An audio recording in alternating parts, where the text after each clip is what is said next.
Hello guys, magmerienda mi karon og is this meat pudding? Mm. Merienda mi karon og strawberry with pudding.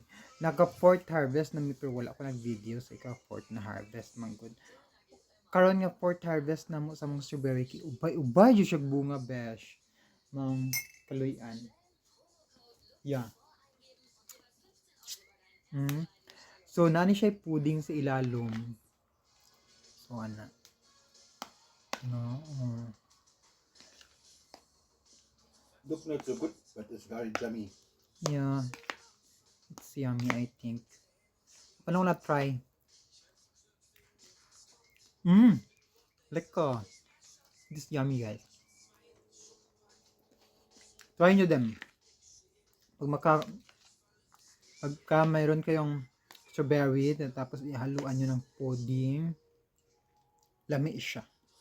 Sobrang sarap. Hindi man siya sobra. Katamtaman lang. Magdepende kasi yun sa taste ng tao kung masasarapan kayo or hindi. No? Yun lang. Sumura to. Ciao.